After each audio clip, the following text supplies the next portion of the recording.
지금 미국에서 이상한 일이 벌어지고 있습니다. 한국에 도착한 미국인들이 서울을 안 갑니다. 공항을 빠져나온 그들의 목적지는 단 한 곳, 바로 부산입니다. 대체 왜 이러는 걸까요? 제발 미국에 알리지 마. 우리끼리만 조용히 먹자. 부산 밀면 영상에 달린 한 댓글이 이 모든 소동의 시작이었습니다. 웃기지 않으세요? 음식 하나를 두고 미국인들끼리 쉬쉬하고 있는 겁니다. 하지만 숨기려 할수록 갈망은 더 커지는 법. 이 댓글 하나가 무려 수백만 명의 미국인을 부산으로 불러들였어요. 2021년 50만 명에 불과했던 부산의 외국인 관광객은 2025년 360만 명을 돌파했습니다. 4년 만에 7배라는 말도 안 되는 폭발적 성장. 이제 미국 유명 유튜버들은 이 현상을 아예 이렇게 부릅니다. 서울 스킵. 서울? 그냥 건너뛰어 부산으로 직행이야. 도대체 지금 부산에서는 무슨 일이 벌어지고 있는 걸까요? 시작 전 구독과 좋아요 한번 눌러주시면 영상 제작에 큰 힘이 됩니다. 그럼 시작하겠습니다. 제발 미국에 알리지 마. 우리끼리만 조용히 먹자. 유튜브 댓글 하나가 저를 부산으로 보냈습니다. 그리고 저는 지금 그 댓글을 쓴 사람의 심정을 완전히 이해합니다. 안녕하세요. 저는 마커스 헤이스입니다. 내셔널 지오그래픽 수석 여행기자로 일한 지 15년째입니다. 도쿄의 뒷골목에서 100년 된 장인의 손을 취재했고 바르셀로나 고딕 지구에서 플라멩코 무용수의 눈물을 카메라에 담았으며 이스탄불 그랜드 바자르에서 500년 된 상인 가문의 이야기를 지면에 올렸습니다. 세계 50여 개 도시를 다녔지만 한국은 언제나 제 취재 목록의 아랫줄 어딘가에 있었습니다. K-팝, 드라마, 치킨. 흥미롭긴 하지만 굳이 내셔널 지오그래픽이 깊게 들여다볼 만한 곳인가 하는 생각이었죠. 그 생각이 흔들리기 시작한 건 지난해 11월. 뉴욕의 한 밤이었습니다. 마감을 끝낸 뒤 소파에 늘어져 무심코 유튜브를 켰습니다. 알고리즘이 띄운 영상 하나. 제목은 단순했어요. 미국인이 부산 밀면을 처음 먹어봤습니다. 썸네일 속 청년이 차갑고 붉은 면 한 그릇 앞에서 눈을 크게 뜨고 있었습니다. 별 기대 없이 재생을 눌렀죠. 영상 속 그는 면을 한 젓가락 집어 입에 넣더니 잠시 멈췄습니다. 뭔가 생각하는 표정. 그리고 두 번째, 세 번째. 어느 순간부터 그는 말을 잃고 그냥 먹고 있었습니다. 댓글창을 내려봤습니다. 수천 개의 댓글 중 가장 많은 공감을 받은 것이 바로 그 문장이었어요. 제발 미국에 알리지 마. 우리끼리만 조용히 먹자. 피식 웃음이 나왔습니다. 음식 하나에 이런 반응이라니. 그런데 다음 날도, 또 그 다음 날도 알고리즘은 부산 영상을 밀어 올렸습니다. 해운대 카페 영상, 자갈치 시장 영상, 그리고 어느 미국인 여행 유튜버가 올린 영상의 제목이 눈에 박혔습니다. 왜 나는 서울을 건너뛰고 부산으로 갔는가? 조회수 230만. 저는 그제야 검색을 시작했습니다. 숫자들이 나왔어요. 부산을 찾은 외국인 방문객 2021년 50만 명이 2025년에는 370만 명으로 불어나 있었습니다. 4년 만에 7배 이상. 단순한 유행이라기엔 너무 가파른 곡선이었습니다. 미국인들 사이에서는 이미 이름까지 붙어 있었어요. 서울 스킵. 인천공항에 내리자마자 서울을 건너뛰고 곧장 부산행 버스에 오르는 여행자들이 빠르게 늘고 있다는 내용이었습니다.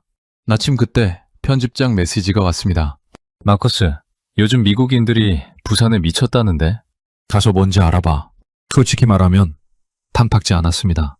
K-팝 팬들이 몰려드는 해변, 도시 기사를 수석 기자인 제가 써야 한다는 게 어딘가 어울리지 않는다는 생각이었죠. 그래도 짐을 쌌습니다. 기자란 결국 편집장의 촉을 믿어야 하는 직업이니까요. 인천공항에서 고속버스에 오른 건 이른 아침이었습니다. 창가에 앉아 이어폰을 꽂고 눈을 감으려 했는데 잠이 오질 않았어요. 차창밖, 풍경 때문이었습니다. 제가 막연히 상상했던 한국의 모습과 달랐거든요. 고속도로는 넓고 깨끗했고 터널을 지나고 산을 넘어도 양쪽 도시들은 흐트러지지 않고 정돈돼 있었습니다.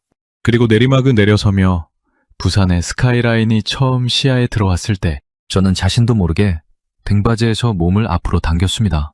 크다. 생각보다 훨씬 크다. 빌딩들이 산을 배경으로 층층이 솟아 있었고 항구의 크레인들이 하늘을 찌르고 있었으며 그 사이를 가르는 교량 위로 차들이 쉬지 않고 흘렀습니다. 이건 제가 상상한 지방 도시가 아니었어요. 살아있고 움직이고 무게감이 있는 도시였습니다. 터미널에 내리며 저는 중얼거렸습니다. 좋아. 한번 두고 보자. 탐탁지 않은 마음은 여전했습니다. 하지만 그 마음 한켠 어딘가에 아주 작은 균열이 생기기 시작하고 있었습니다. 부산에 도착한 첫날, 저는 제 자신이 틀렸다는 걸 인정해야 했습니다. 적어도 한 가지만큼은요. 이 도시는 제가 생각했던 것보다 훨씬 컸습니다. 해운대로 향하는 택시 안에서 창밖을 바라보는데 도무지 끝이 보이지 않았습니다. 빌딩이 나오고 또 빌딩이 나오고 고가도로 아래로 시장이 펼쳐지고 그 옆으로 다시 아파트 단지가 이어졌습니다. 서울이 아닌 제2의 도시가 이 정도 규모라는 게 실감이 나지 않았어요. 제가 아는 미국의 제2도시들, 로스앤젤레스나 시카고와 견조도 밀리지 않을 밀도였습니다. 기사를 쓰러 온 사람이 취재 첫날부터 도시 규모에 압도당하는 건 흔한 일이 아닌데 부산은 그걸 해냈습니다. 해운대 해변에 내렸을 때 저는 잠시 멈춰서야 했습니다. 사람이 많다는 건 알고 있었습니다. 그런데 그 사람들의 구성이 예상 밖이었어요. 영어, 스페인어, 중국어, 그리고 제가 알아듣지 못하는 언어들이 공기 중에 뒤섞여 있었습니다. 제 왼쪽에서는 유럽 억양의 커플이 아이스크림을 들고 걸었고 오른쪽에서는 동남아시아 어딘가에서 온 듯한 여행자들이 셀카를 찍었으며 카페 테라스에는 영어로 통화하는 미국인 무리가 자리를 잡고 있었습니다. 해운대 해변이라는 이름은 알고 있었지만 이 정도일 줄은 몰랐어요. 여기가 한국인지 아니면 세계 어딘가의 국제 휴양지인지 순간 헷갈릴 정도였습니다. 해변을 따라 걸으며 카페 거리로 접어들었습니다. 세련됐습니다. 제가 뉴욕 브루클린에서 바르셀로나 보른 지구에서 봤던 감각과 맞닿아 있으면서도 어딘가 달랐어요. 건물 한 면을 통유리로 낸 카페 안으로 바다가 그대로 들어왔고 테라스에 앉으면 해운대 해변이 액자처럼 펼쳐졌습니다. 청수동의 갤러리 감성에 바다를 얹어놓은 것 같다는 생각이 들었어요. 메모장에 적었습니다. 성수동이 바다를 만났다. 그러다 한 카페 앞에서 발걸음이 멈췄습니다. 줄이 길었습니다. 그것도 보통 줄이 아니었어요. 카페 입구부터 골목 모퉁이를 돌아 한참 이어지는 줄인데 서 있는 사람들 대부분이 외국인이었습니다. 손에 휴대폰을 들고 무언가를 확인하거나 기대에 찬 표정으로 수다를 떨거나 옆에 서 있던 미국인 여성에게 슬쩍 물어봤습니다. 이 카페가 뭐가 특별한 건가요? 그녀가 저를 바라보는 눈빛이 마치 그것도 모르냐 맨 표정이었습니다. BTS 지민 아버지가 운영하시는 카페예요. 저는 잠시 말이 없었습니다. 세계에서 가장 유명한 팝 아티스트 중 한 명의 아버지가 바로 이 해변 도시 골목에서 카페를 운영하고 있다는 것, 그리고 그 사실 하나가 지구 반대편에서 사람들을 이 줄 앞에 세운다는 것. K-팝이라는 현상이 단순히 음악 산업의 이야기가 아니라 이 도시의 골목 하나하나에 살아있는 문화라는 걸 그 줄을 보면서 처음으로 실감했습니다. 저도 줄을 섰습니다. 기자의 본능이었어요. 카페 안은 아늑했습니다. 특별히 화려하거나 과시적이지 않았어요. 오히려 단정하고 따뜻한 분위기였는데 그게 더 인상적이었습니다. 커피를 한 모금 마시며 창밖의 줄을 바라봤습니다. 줄은 여전히 줄어들지 않고 있었어요. 일본에서, 미국에서, 브라질에서 이 골목으로 사람들이 모여드는 이유가 단 하나였습니다. 이 도시에서 태어나고 자란 한 청년이 세계를 움직였기 때문에. 카페를 나와 골목 안쪽으로 걸음을 옮겼습니다. 해변에서 멀어질수록 분위기가 조금씩 달라졌어요. 관광객을 위한 세련된 카페 대신 오래되고 낮은 건물들이 나타나기 시작했습니다. 간판은 낡았고 골목은 좁았지만 어딘가 냄새가 달랐어요. 음식 냄새. 기름지고 구수하고 뜨거운 냄새가 골목 안에서 흘러나왔습니다. 이끌리듯 들어간 건 허름한 현지인 식당이었습니다. 메뉴판을 봐도 읽을 수가 없었어요. 한국어 메뉴에 사진도 없었습니다. 옆 테이블 손님이 먹고 있는 것을 손가락으로 가리키며 주문했습니다. 잠시 후 나온 건 뽀얀 국물에 하얀 쌀밥이 곁들여진 한 그릇이었어요. 돼지국밥. 나중에 알게 된 이름입니다. 첫 숟가락을 떴을 때 진하고 묵직한 무언가가 입안을 채웠습니다. 뜨거웠어요. 그냥 온도가 뜨거운 게 아니라 오랫동안 끓여낸 시간의 무게가 느껴지는 뜨거움이었습니다. 두 번째 숟가락, 세 번째 숟가락. 국물을 다 마시고 나서야 저는 등받이에 기댔습니다. 땀이 조금 났습니다. 이 도시엔 뭔가 더 있다. 해변에 세련된 카페도, BTS 지민 아버지의 카페 앞 긴 줄도, 그 어떤 것보다 이 한 그릇이 저에게 더 강하게 말을 걸어왔습니다. 설명할 수 없었지만 분명히 느꼈습니다. 부산은 제가 예상했던 도시가 아니었습니다.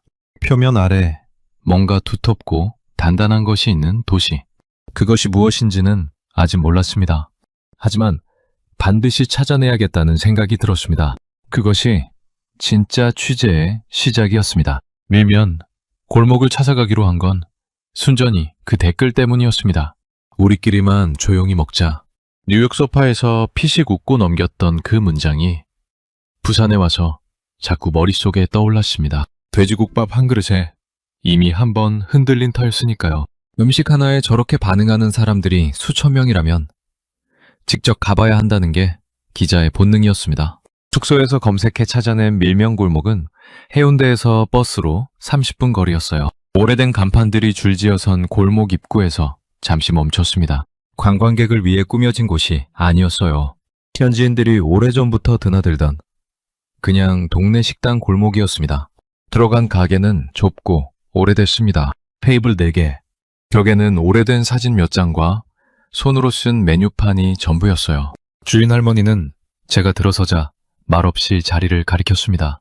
외국인이 낯설지 않은 눈빛이었어요. 밀면 한 그릇을 손가락으로 가리켜 주문했습니다. 나온 것은 예상보다 단순한 비주얼이었습니다.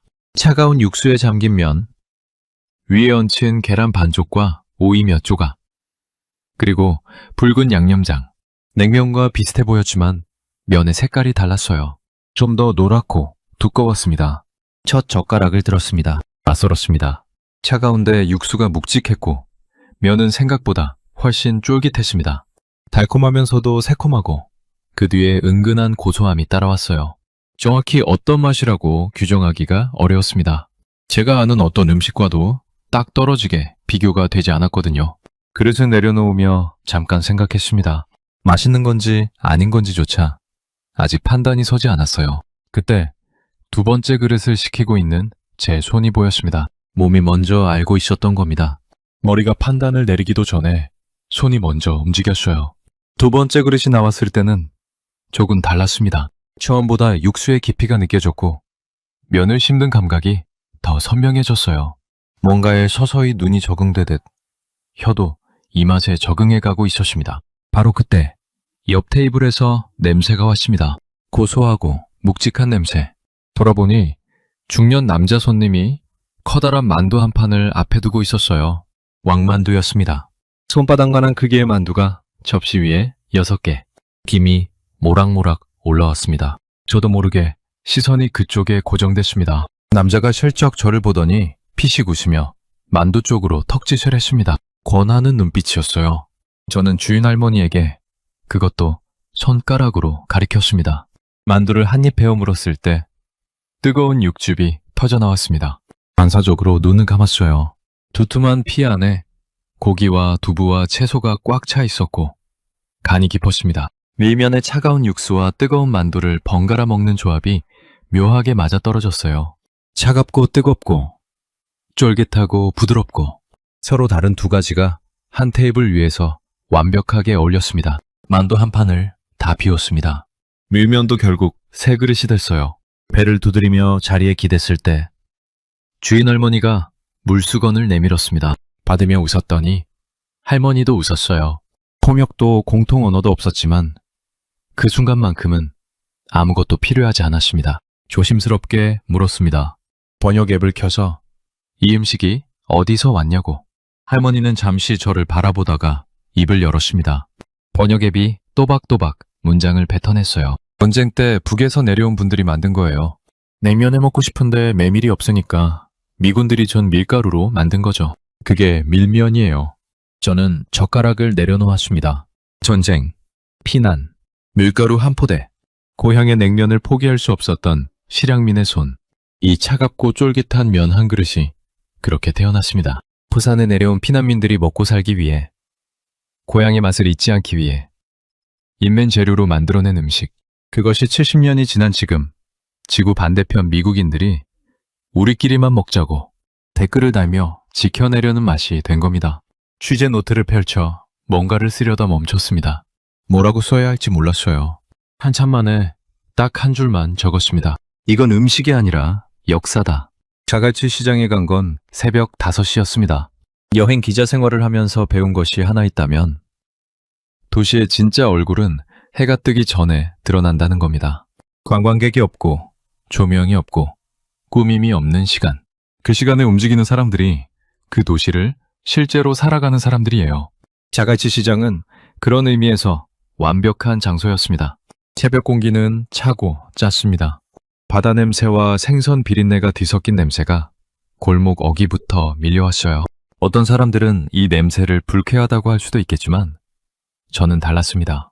이 냄새는 살아있는 냄새거든요. 죽은 도시에서는 나지 않는 냄새입니다. 시장 안으로 들어서자 이미 환했습니다. 형광등 불빛 아래 좌판들이 줄지어 늘어서 있었고 그 앞에 아주머니들이 자리를 잡고 앉아 있었어요. 손이 쉬지 않았습니다. 생선을 손질하고 조개를 고르고 낙지를 정리하고 말 한마디 없이도 손만 보면 얼마나 오래 이 일을 해왔는지가 보였어요. 수십 년이 쌓인 손놀림이었습니다. 한 할머니 앞에서 발걸음이 멈췄습니다. 연세가 이르는 넘어 보였어요. 허리가 굽었고 손마디가 굵었지만 생선 다듬는 속도는 누구보다 빨랐습니다. 좌판 위에는 이름도 모르는 생선들이 가득했고 할머니는 그것들을 마치 오랜 친구를 대하듯 능숙하게 다뤘어요. 저와 눈이 마주쳤을 때 할머니는 잠깐 손을 멈추더니 고개를 끄덕였습니다. 그게 전부였어요. 말은 없었지만 그 고개 끄덕임 하나에 수십 년의 새벽이 담겨 있었습니다. 이분은 얼마나 많은 새벽을 이렇게 시작했을까? 한국 전쟁의 포성이 멎은 뒤 아무것도 없던 이 항구 도시에서 이분의 어머니도 아마 이렇게 좌판을 깔았을 겁니다. 먹고 살기 위해서, 자식들 배불리기 위해서 그 손에서 이 손으로 새벽이 이어져 온 거겠죠. 카메라를 들었다가 내렸습니다. 찍는 것보다 그냥 눈에 담는 게 맞는 순간이었어요. 자갈치 시장을 나와 걷기 시작했습니다. 남포동 방향으로 걸음을 옮기자 골목의 결이 달라졌습니다. 생선 냄새가 서서히 기름 냄새로 바뀌었고 좁은 골목 양쪽으로 낮은 건물들이 빼곡해졌어요. 그리고 국제시장 입구에 들어섰을 때 저는 또 한 번 멈춰섰습니다. 이른 아침인데도 사람이 많았습니다. 그것도 한국인만이 아니었어요. 어딜 봐도 외국인들이 눈에 띄었습니다. 그들 손에는 하나같이 무언가가 들려 있었어요. 꼬치, 종이컵, 비닐봉지. 걸으면서 먹고, 먹으면서 구경하고, 구경하면서 또 줄을 서는 풍경이었습니다. 줄이 가장 긴 곳부터 찾아갔습니다. 떡볶이였어요. 시뻘건 양념이 보글보글 끓는 냄비 앞에 10명 넘는 사람이 줄을 서 있었고 그중 절반은 외국인이었습니다. 한 접시를 받아들었습니다. 매웠어요. 그런데 그 매운맛 뒤에 단맛이 따라왔고 그 뒤에 또 뭔가 깊은 맛이 있었습니다. 길거리 음식이 이렇게 겹겹이 맛이 쌓여 있다는 게 놀라웠어요. 옆 노점에서는 비빔당면을 팔고 있었습니다. 그 옆엔 칼국수, 또 그 옆엔 기름에 지글거리는 호떡. 좁은 골목 안에 이렇게 많은 음식이 한꺼번에 있다는 게 처음엔 그냥 시장의 풍경으로만 보였습니다. 그런데 이 시장의 내력을 알고 나서는 달리 보이기 시작했어요. 국제시장은 원래 시장이 아니었습니다. 1945년 광복이 되자 일본인들이 짐을 싸 철수했습니다. 그들이 가지고 나가지 못한 물건들이 이 자리에 쌓이기 시작했고 그것을 사고 파는 사람들이 모여들면서 자연스럽게 시장이 됐어요. 해방의 혼란 속에서 생겨난 시장이었습니다. 그리고 몇 년 뒤 전쟁이 터졌습니다. 전국에서 피난민들이 부산으로 쏟아졌고 이 시장은 그들의 생존 거점이 됐어요. 미군 구호 물자가 풀렸고 없는 것 빼고 다 있다는 말이 생겼습니다. 가진 것 하나 없이 남쪽 끝 항구 도시까지 내려온 사람들이 이 골목에서 물건을 팔고 음식을 팔고 하루하루를 버텼습니다. 지금 제 앞에서 끓고 있는 떡볶이 냄비가 그 시절과 이어져 있었습니다. 전쟁 후 가난한 시절, 비싼 소고기 대신 어묵을 넣고 고추장에 버무려 팔던 음식, 귀한 쌀 대신 밀가루로 만든 당면을 비벼 팔던 음식, 찬바람 부는 골목에서 호떡 하나로 배를 채우던 사람들의 음식, 그것들이 지금 외국인들이 줄을 서서 사 먹는 음식이 된 겁니다. 저는 호떡을 하나 샀습니다. 뜨거웠어요. 입안에서 흑설탕이 녹아 퍼졌습니다. 달고 따뜻했습니다. 이 단순한 맛 하나가 얼마나 많은 사람들의 허기를 채워왔을지 그게 느껴지는 것 같았습니다. 부산은 화려해서 사람들이 오는 도시가 아니었습니다. 이 도시의 골목 하나하나에는 버텨온 사람들의 시간이 녹아 있었고 그 시간이 쌓여 맛이 됐습니다. 외국인들이 줄을 서는 건 단순히 맛있어서가 아닐지도 모릅니다. 설명할 수 없지만 뭔가 진하고 묵직한 것이 느껴지기 때문이 아닐까요? 저도 그랬으니까요. 국제시장 골목을 빠져나오면서 메모장에 적었습니다. 이 도시는 항만 노동자와 피난민이 함께 버텨온 도시다. 국제시장을 나온 뒤 딱히 목적지 없이 걸었습니다. 여행기자로 일하면서 가장 좋은 취재는 계획 없이 걷다가 우연히 만나는 것들에서 나온다는 걸 알고 있습니다. 지도를 보지 않고 일정을 따르지 않고 그냥 발이 이끄는 대로. 부산의 골목은 그런 걸음에 잘 맞는 도시였어요. 꺾어 들어갈수록 새로운 골목이 나왔고 그 골목마다 다른 냄새와 다른 소리가 있었습니다. 그러다 작은 사진관 앞에서 발걸음이 멈췄습니다. 오래된 가게였어요. 유리 진열장에는 증명사진과 가족사진 샘플들이 놓여 있었고 출입문 옆 벽면에 액자 몇 개가 걸려 있었습니다. 흑백 사진들이었어요. 처음엔 그냥 인테리어겠거니 하고 지나치려다 사진 속 풍경이 눈에 걸렸습니다. 산이었습니다. 그런데 그 산을 뒤덮은 것이 나무가 아니라 집이었어요. 판잣집들이었습니다. 산 중턱부터 꼭대기까지 다닥다닥. 금방이라도 흘러내릴 것처럼 빼곡하게 붙어 있었습니다. 집이라고 부르기엔 너무 작고 허술한 것들이었어요. 널빤지를 대충 세워 벽을 만들고 그 위에 천막이나 함석을 얹은 것들. 골목은 좁다 못해 두 사람이 어깨를 나란히 하면 지나치기 어려울 정도였습니다. 그 좁은 골목에 아이들이 뛰어놀고 있었어요. 맨발이었습니다.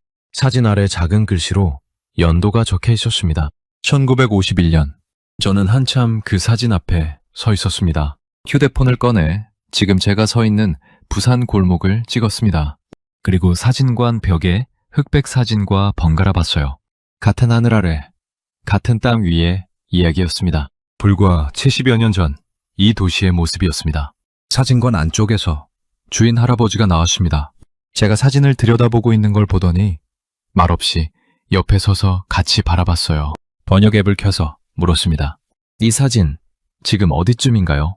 할아버지는 잠시 생각하다가 손가락으로 멀리 산 방향을 가리켰습니다. 번역 앱을 통해 천천히 말했어요. 저기요. 전쟁 때 피난민들이 갈 데가 없어서 산에 올라간 거예요. 평지는 이미 꽉 찼으니까. 올라가고 또 올라가고 산 꼭대기까지 올라간 사람들도 있었어요. 저는 다시 흑백 사진을 봤습니다. 그 산에 올라간 사람들은 어디서 왔을까요? 함경도에서, 평안도에서, 황해도에서. 전쟁이 밀어낸 사람들이 한반도 남쪽 끝 이 항구 도시까지 흘러내려와 더 이상 갈 곳이 없었을 때 그들이 오른 곳이 저 산이었습니다. 판잣집 한 칸이 전 재산이었고 그 좁은 골목이 새로운 고향이었습니다. 숙소로 돌아와 자료를 뒤졌습니다. 숫자들이 나왔어요. 1953년 한국전쟁 휴전 직후 대한민국의 1인당 국민소득은 67달러였습니다. 67달러. 그의 가나의 1인당 소득이 208달러였고 콩고가 154달러, 캄보디아가 107달러였습니다. 지금 우리가 떠올리는 아프리카 최빈국들보다도 낮은 숫자였어요. 국토는 전쟁으로 폐허가 됐고 변변한 자원도 없었으며 산업이라 부를 만한 것도 거의 없었습니다. 세계는 이 나라의 미래를 어둡게 봤습니다. 원조 없이는 스스로 설 수 없는 나라라고 했어요. 그 나라가 지금 어떻게 됐는지 저는 알고 있었습니다. 반도체로 세계 시장을 움직이고 조선소에서 세계 바다를 채울 배를 만들고 드라마 한 편이 전 세계 넷플릭스 1위에 오르는 나라. 1953년부터 지금까지 1인당 국민소득이 500배 넘게 불어난 나라. 세계 어떤 경제학 교과서도 예측하지 못한 속도로 성장한 나라. 그런데 저는 그 숫자들을 머릿속으로만 알고 있었습니다. 데이터로, 통계로, 기사의 배경 정보로만. 그게 실제로 어떤 의미인지는 몰랐어요. 67달러짜리 나라의 사람들이 어떻게 살았는지를 저는 오늘 흑백 사진 한 장으로 봤습니다. 맨발로 판잣집 골목을 뛰어다니던 아이들, 밀가루 포대를 등에 지고 산을 오르던 여인들, 아무것도 없는 항구 도시 산비탈에서 하루하루를 버텨낸 사람들, 그 사람들의 손자 손녀들이 지금 반도체를 설계하고 드라마를 만들고 전 세계인을 부산으로 불러들이고 있습니다. 저는 한동안 화면을 바라보다가 창밖으로 고개를 돌렸습니다. 밤이 내린 부산의 스카이라인이 불빛으로 반짝이고 있었어요. 아름다웠습니다. 그런데 그 아름다움이 전과 달리 보였습니다. 그냥 예쁜 야경이 아니었어요. 저 불빛 하나하나가 누군가의 버팀 위에 세워진 것이었습니다. 흑백 사진 속 그 산이 어딘지 매일 직접 찾아가 봐야겠다고 생각했습니다. 다음날 아침 일찍 택시를 잡았습니다. 기사님께 번역 앱으로 물었습니다. 어제 사진관에서 본 흑백 사진 속 산비탈 마을, 그곳이 지금도 남아있냐고. 기사님은 잠깐 생각하더니 고개를 끄덕이며 말했습니다. 감천 문화마을이요? 있죠. 거기 가시게요? 감천 문화마을.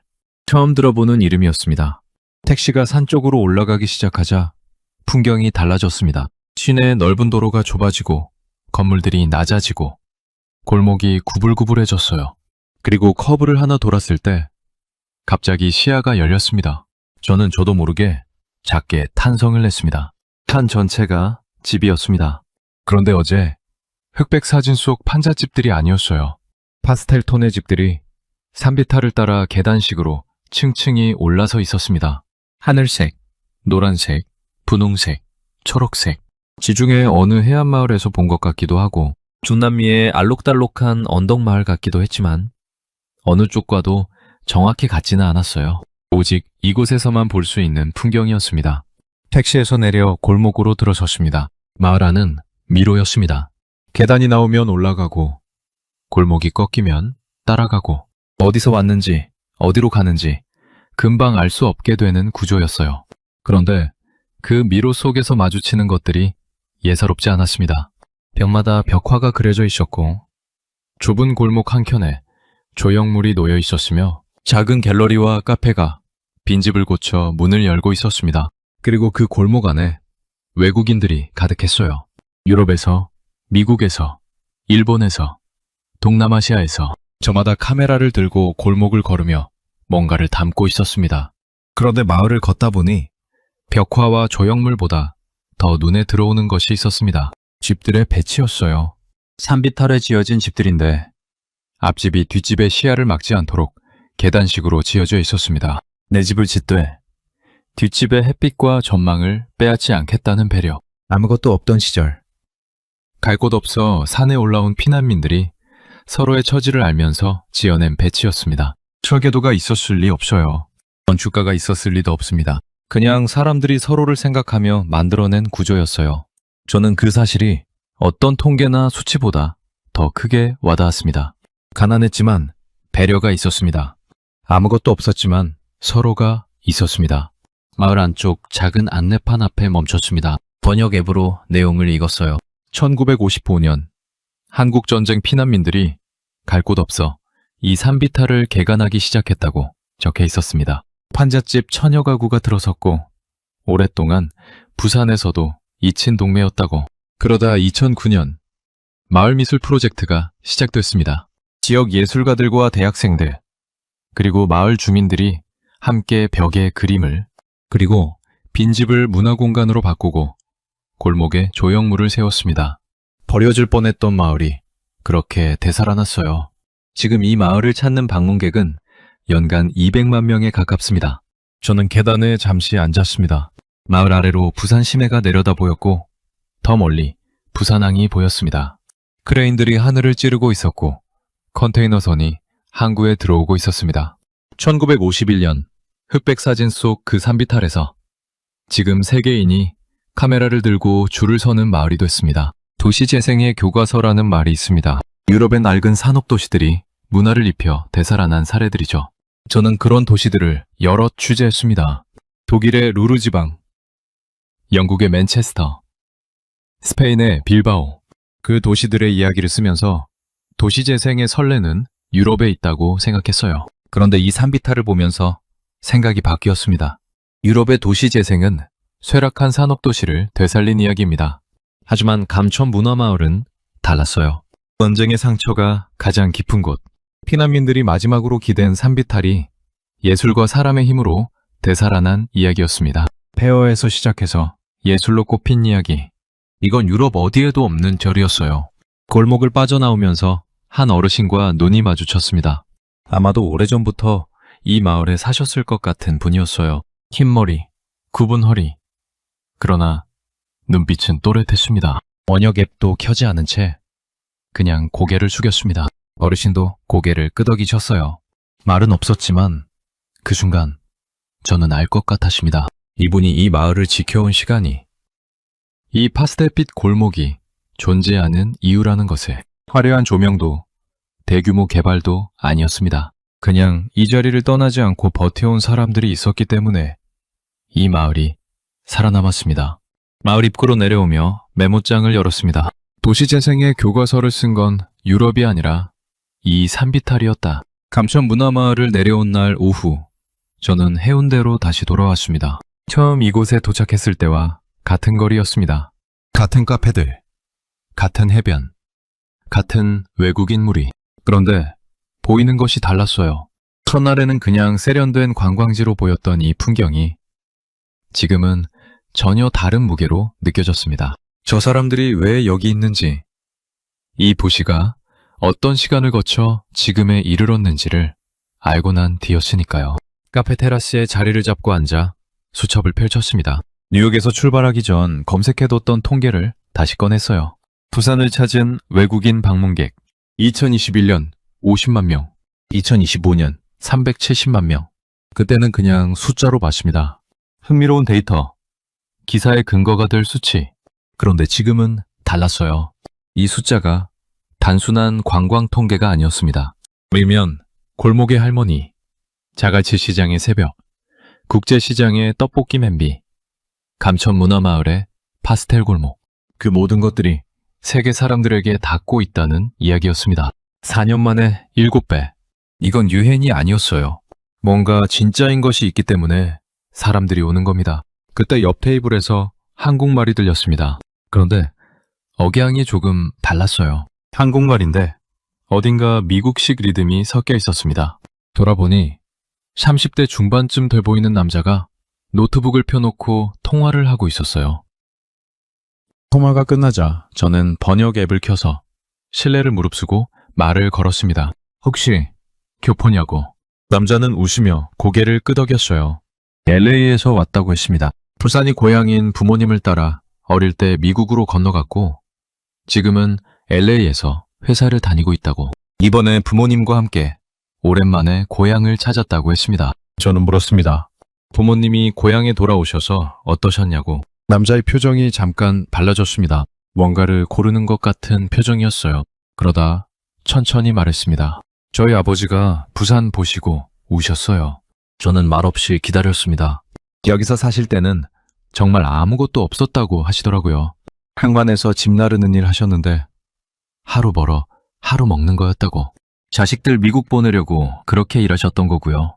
근데 지금 부산을 보시니까 이렇게 됐구나 싶으셨던 거겠죠? 저한테 그러시더라고요. 굳이 미국 안 가도 됐을 텐데. 굳이 미국 안 가도 됐을 텐데. 저는 그 문장을 수첩에 받아 적었습니다. 손이 조금 느려졌어요. 그 말 한마디에 얼마나 많은 것이 담겨 있을까요? 자식들에게 더 나은 삶을 주겠다고 살던 곳을 떠난 결단. 낯선 나라에서 버텨온 수십 년. 그리고 고향이 이렇게 변해 있으리라고는 꿈에도 몰랐을 놀라움. 기쁨인지 후회인지 알 수 없는 복잡한 감정이 그 짧은 문장 안에 다 들어 있었습니다. 남자에게 물었습니다. 부모님 세대가 살던 부산과 지금이 얼마나 다르냐고. 그가 잠시 생각하다 말했습니다. 저희 아버지가 젊었을 때 부산은 그냥 일하는 도시였대요. 항구에서 일하고, 공장에서 일하고, 관광 같은 건 없었죠. 외국인은 미국 말고는 본 적도 없으셨다고. 근데 지금은 저 카페 앞에 외국인들이 줄을 서잖아요. 아버지가 그 줄 보시면서 한동안 말을 못 하셨어요. 저는 창밖을 봤습니다. 카페 앞줄은 여전히 길었습니다. 미국에서, 유럽에서, 아시아 각지에서 온 사람들이 부산의 골목에서 줄을 서고 있었어요. 그들은 몰랐겠죠. 자신이 서 있는 이 골목이 한때 전쟁 피난민들이 하루하루를 버티던 자리였다는 것을, 자신이 마시는 커피 한 잔이 아무것도 없던 시절 이 도시를 일궈온 사람들의 시간 위에 놓여 있다는 것을 저는 알게 됐습니다. 370만 명이 부산으로 오는 이유가 해변 때문만이 아니라는 것을, 세련된 카페 때문만도 아니라는 것을, 설명할 수 없지만 이 도시 어딘가에 진하고 단단한 것이 있기 때문이라는 것을, 버텨온 사람들의 시간이 도시 전체에 스며들어 있기 때문이라는 것을. 이 도시는 대한민국 제2의 도시가 아니었습니다. 한국인의 눈물과 땀과 생존이 켜켜이 쌓인 가장 한국적인 도시였습니다.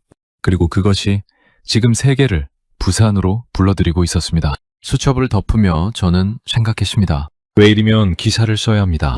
그런데 제목이 아직 정해지지 않았어요. 처음 떠올렸던 제목들이 자꾸 마음에 걸렸습니다. 뭔가 부족했어요. 이 도시를 담기에 너무 작은 말들이었습니다. 호텔방으로 돌아온 건 밤 10시가 넘어서였습니다. 샤워를 하고 노트북을 열었습니다. 마감은 사흘 뒤였지만 오늘 쓰지 않으면 안 될 것 같았어요. 부산에서 보낸 시간들이 가라앉기 전에 아직 생생한 채로 글을 써야 했습니다. 수첩을 펼치고 지금까지 적어둔 메모들을 처음부터 읽어내려갔습니다. 밀면 세 그릇, 왕만두 한 판, 자갈치 아짐에 굵은 손마디, 국제시장 떡볶이 냄비에 보글거리는 소리, 흑백 사진 속 맨발의 아이들, 감천 문화마을 계단에서 내려다본 부산항, 그리고 LA에서 온 교포 남자의 목소리. 굳이 미국 안 가도 됐을 텐데. 노트북 화면에 제목을 먼저 쳤습니다. 기사를 쓸 때 제목부터 쓰는 건 제 오랜 습관이에요. 제목이 정해지면 글의 방향이 잡히거든요. 첫 번째 제목, 부산, The Alternative to Seoul. 부산, 서울의 대안. 손가락이 멈췄습니다. 틀린 말은 아니었어요. 미국인들이 서울 대신 부산을 찾는다는 트렌드. 그게 이 기사의 출발점이었으니까요. 그런데 뭔가 너무 작았습니다. 이 도시를 서울의 그림자로 설명하는 제목이었어요. 지웠습니다. 두 번째 제목, Korea's Hidden City. 한국의 숨겨진 도시. 다시 손가락이 멈췄습니다. 이것도 틀리지 않았어요. 해외에 덜 알려진 도시라는 의미에서. 그런데 부산은 숨겨진 도시가 아니었습니다. 이 도시는 숨어있던 게 아니었어요. 그냥 제가 몰랐던 겁니다. 세계가 몰랐던 겁니다. 그리고 지금은 370만 명이 찾아오고 있었습니다. 지웠습니다. 한동안 빈 화면을 바라봤습니다. 창밖으로 부산의 야경이 보였습니다. 빌딩들의 불빛, 항구의 조명, 그리고 저 멀리 산비탈을 따라 켜진 작은 불빛들. 감천 문화마을이었습니다. 낮에 걸었던 그 파스텔빛 골목이 밤에는 저렇게 작은 불빛들로 산에 박혀 있었어요. 저는 그 불빛들을 바라보며 생각했습니다. 저 불빛들은 그냥 켜진 게 아니었습니다. 70년 전 갈 곳 없어 산에 오른 사람들이 있었고, 아무것도 없는 땅에 집을 지은 사람들이 있었고, 뒷집에 햇빛을 가리지 않으려 계단식으로 집을 올린 사람들이 있었습니다. 그 사람들이 버텨온 시간 위에 저 불빛이 있었어요. 울면도 마찬가지였습니다. 고향의 냉면 맛을 잊지 못한 실향민이 있었고, 메밀 대신 밀가루를 택한 손이 있었고, 그 맛을 대를 이어 지켜온 사람들이 있었습니다. 국제시장의 떡볶이도, 자갈치의 새벽도 모두 마찬가지였어요. 이 도시의 모든 것이 그냥 생겨난 게 아니었습니다. 누군가 버텨서, 일궈서 만들어낸 것들이었습니다. 역집 7달러짜리 나라가 어떻게 여기까지 왔는지 저는 이제 숫자로가 아니라 몸으로 알 것 같았습니다. 경제학자들은 그것을 한강의 기적이라고 부릅니다. 정치학자들은 압축 성장이라고 부르고, 역사학자들은 전후 재건이라고 부르죠. 그런데 저는 부산에서 그 기적의 얼굴을 봤습니다. 자갈치 시장 할머니의 굵은 손마디였고, 국제시장 골목에서 새벽부터 냄비에 불을 지피던 사람들이었으며 산비탈에 다닥다닥 붙어 뒷집 햇빛을 생각하며 집을 올린 피난민들이었습니다. 기적은 하늘에서 내려온 게 아니었어요. 땅 위의 사람들이 만들어낸 것이었습니다. 세 번째 제목을 쳤습니다. Earned Beauty. 읽어낸 아름다움. 손가락이 멈추지 않았습니다. 이번엔 지우고 싶지 않았어요. 부산의 아름다움은 그냥 주어진 게 아니었습니다. 해변이 예뻐서, 카페가 세련돼서, K-팝 스타의 고향이어서가 아니었어요. 이 도시는 아무것도 없던 자리에서 시작해서 버티고 또 버텨서 스스로 아름다움을 만들어낸 도시였습니다. 그리고 그 아름다움에 지금 세계가 줄을 서고 있었습니다. 글을 쓰기 시작했습니다. 멈추지 않고 썼어요. 쓰다 보니 마지막에 하고 싶은 말이 생겼습니다. 시사의 마지막 문단입니다. 독자들에게 쓰는 문장이 아니라 이 도시를 만들어 온 사람들에게 쓰는 문장이었어요. 저는 이렇게 적었습니다. 부산의 새벽을 지킨 분들께, 산비탈에 집을 올린 분들께, 밀가루 한 포대로 고향의 맛을 지켜낸 분들께, 당신들이 그냥 먹고 살려고 버텨온 그 시간이 지금 세계를 이 도시로 불러들이고 있습니다. 당신들이 읽어낸 것들이 이렇게 아름답습니다. 노트북을 닫았습니다. 창밖의 감천문화마을 불빛은 여전히 켜져 있었습니다. 작고 조용하게, 그러나 꺼지지 않고 저는 오랫동안 그 불빛을 바라봤습니다. 여러분, 오늘의 이야기는 여기까지입니다. 마커스는 부산을 떠나며 기사 제목을 3번 바꿨습니다. 처음엔 서울에 대한, 다음엔 숨겨진 도시, 그리고 마지막엔 단 2단어로 정했죠. Earned Beauty. 읽어낸 아름다움. 그 말이 마음에 남습니다. 부산의 밀면도, 감천 문화마을의 파스텔 골목도, 자갈치 아지매의 손맛도 하늘에서 떨어진 게 아니었습니다. 누군가 버텨서, 일궈서 지켜온 것들이었습니다. 그리고 그것이 지금 전 세계 370만 명을 부산으로 불러들이고 있습니다. 어쩌면 그건 부산만의 이야기가 아닐지도 모릅니다. 대한민국 곳곳에 말없이 버텨온 분들의 시간이 쌓여 있습니다. 그 시간들이 모여 지금의 이 나라가 됐습니다. 오늘 영상 보시면서 어떤 생각이 드셨나요? 부산하면 떠오르는 추억이 있으신 분, 혹은 이 이야기가 마음에 닿으셨던 분, 댓글로 한 말씀 남겨주시면 정말 감사하겠습니다. 여러분의 댓글 하나하나가 저희에게 큰 힘이 됩니다. 긴 영상 끝까지 함께 해주셔서 진심으로 감사드립니다. 늘 건강하시고 오늘 하루도 행복하고 따뜻한 하루 보내시길 바랍니다. 감사합니다.